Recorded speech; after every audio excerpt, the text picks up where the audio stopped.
자, 반갑습니다. 정현쌤과의 그림 브리핑을 시작해 보겠습니다. 오늘 그림은 얼마 전에 나온 거죠? 네. 2023학년도 수시 명지대학교 산업디자인과 출제 소재죠. 네. 자전거, 라이딩 기구랑 양초 이제 진행을 해보셨는데 상당히 이제 형태적인 난이도가 있는 소재예요. 그렇죠. 상당히 복잡하고 꼬이고 할 수 있는 주제인데 처음에 스케치를 뜰 때 어떤 계획을 갖고 쓰셨는지.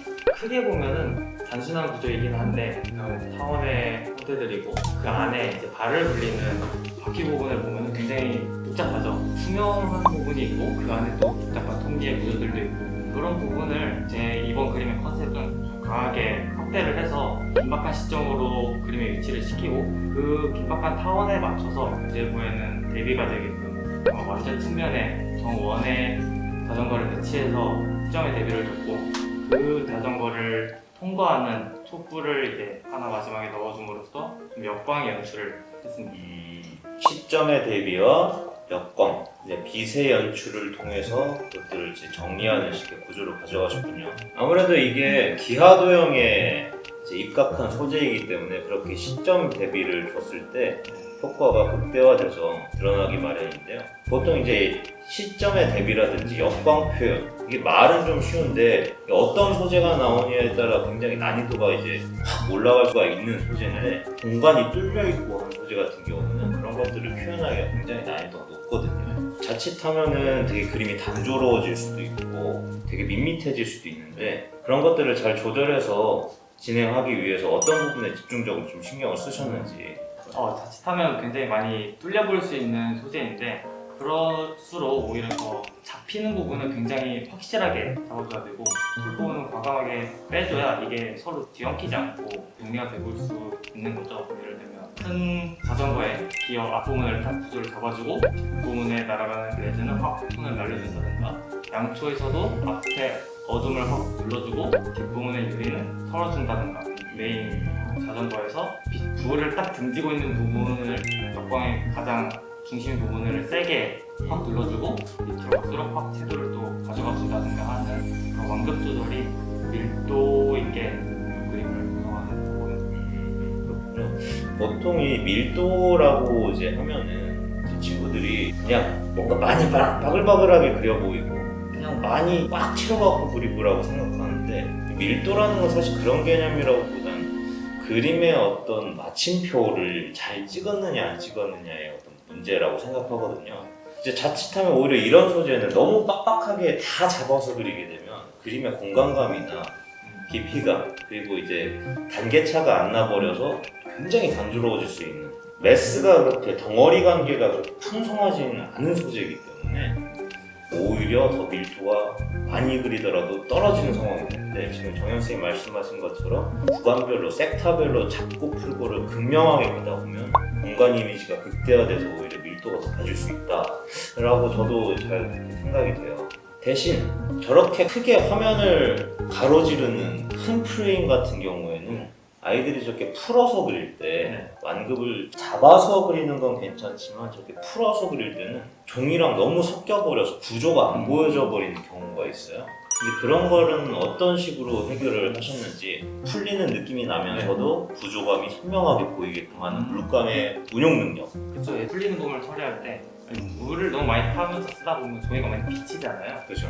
투명하게. 그러다 보니까 처음 만질 때 이게 완성도가 당연히 안 올라가고 나중에 이제 급하게 색연필로만 마무리를 지는데 처음에 그 형태를 딱 완결짓는다고 생각하고 물감을 많이 쓰지 않더라도 정확하게 외곽을 조준하면서 형태를 완성시켜 나가면은 대단히 진하지 않더라도 마감이 탁 지워지고 나중에 색연필로 저 정교하게 집어넣으면서 마감을 할 수 있는데 아까 말했듯이 처음에 물로만 너무 많이 어설프게 발라놓으면은 나중에 그런 것들이 정리가 해도 끝이 없죠.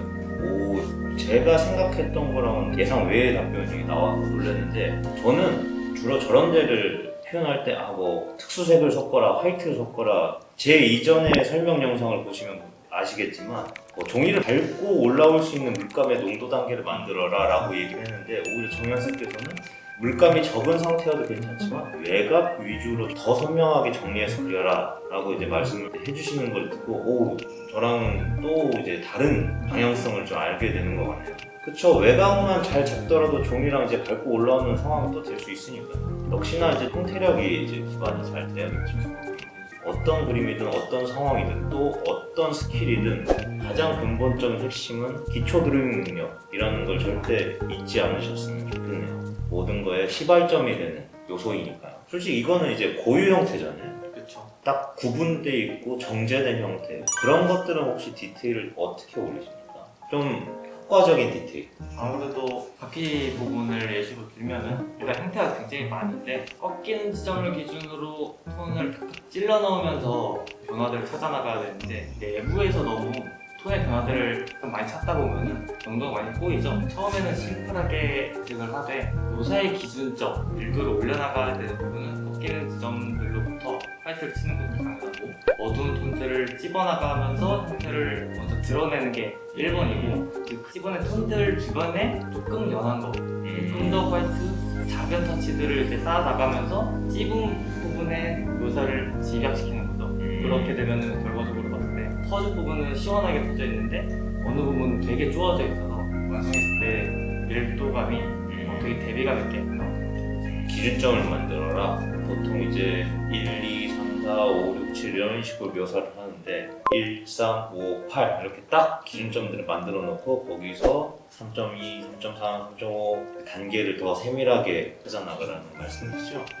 그렇게 되면은 효과적인 표현이 이제 가능하죠. 왜냐면 이제 기준점을 잡아놓으면 굳이 하지 않아도 될 묘사를 피해갈 수 있기 때문이죠. 저 앞길이 보이지 않으면 되게 막 많이 허우적거리는데 이미 앞길이 어딘지 알고 가게 되면 딱 직진만 할 수 있죠. 그런 느낌이라고 이제 보시면 될 것 같아요. 보통 저렇게 그림의 분위기를 만들면서 효율을 찾기가 쉽지 않은데 그 두 마리 토끼를 어느 정도 잘 잡아 나가시는 거 같아요. 기획에서 좀 질문을 드리면은 역광을 선택한 이유는 뭡니까? 저렇게 이제 포인트 부분에 촉불을 활용해서 역광 표현을 하셨는데 그 선택의 이유에 대해서 한번 들어보고 싶어요. 불을 켰을 때 주변에 밝음들이 생기게 되는데 그 불로 인해서 그 불을 등지면 어둠이 당연히 생기겠죠. 그런 부분을 주제부에 넣음으로써 맨 처음에 얘기했던 뻥 뚫려버릴 수 있는 부분들을 어둠으로 강하게 만들 수 있는 장치를 마련을 한 거죠. 촛불 고유의 어떤 빛의 속성과 형태적인 이미지를 이제 병합해서 생각을 했을 때 가장 극대화된 연출이 나올 만한 관계를 역광으로 이렇게 찾으신 거거든요. 저는 일반적인 뭐 촛불이라는 어떤 소재 자체가 프레시빛이나 뭐 전구의 빛, 일반적인 어떤 태양 광원과는 달리 약한 불이죠. 약한 빛이고 좀 작은 빛이고 제한적인 범위가 있는 빛이기 때문에 그걸 활용해서 역광을 표현했을 때 좀 더 이제 분위기가 잘 나죠. 왜 우리 그 드라마나 영화에서도 보면 사극 같은 걸 보면 방안에서 되게 은밀한 대화를 나눌 때 등잔 딱 하나 켜고 그림자 많이 져서 막 얘기 나누고 그러잖아요. 그럴 때 이제 그 특유의 분위기가 있는 것처럼 이 그림에서도 이제 뿔의 역광을 통해서 은은한 분위기와 동시에 시점적인 임팩트가 드러나서 다양한 어떤 이미지가 와닿는 것 같아요. 재밌습니다. 푸시 기출 주제에 걸맞는 풀이를 하신 것 같아요. 그러니까 정시 때는 대체적으로 임팩트 있고 퀄리티 있고 좀 빡빡하고 성실한 그림을 그린다면 수시 때는 약간 이런 몽환적인 요소들도 필요는 하거든요. 그러면서 한디과라는 학과 특성에 걸맞게 형태나 뷰에 대한 관계들도 놓치지 않고 멋진 그림을 만들어 주신 것 같아서 제가 드릴 만한 어떤 질문은 다 드린 것 같고 본인이 이제 이 그림 안에서 스스로 브리핑 하실 만한 요소가 있다면 한번 말씀 좀 해주시죠. 하나 얘기를 드릴 것은 이제 색감에 관한 부분인데 역시 색감 얘기가 나오는군요. 자전거는 딱 저 정도의 버밀리온 계열의 오렌지톤의 레드였던 것 같고 양초는 정확히 실물 사진은 모르겠지만 레드 계열이라고 들었어요.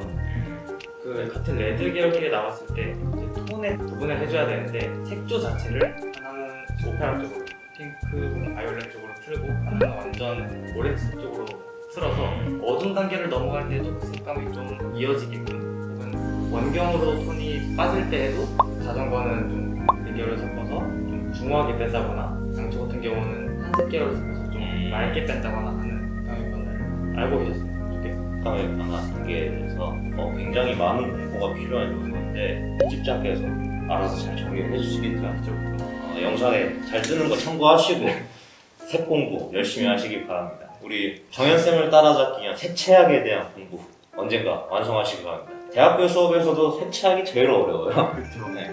잘 보셨으면 구독, 좋아요, 알람 버튼까지 부탁드립니다. 감사합니다.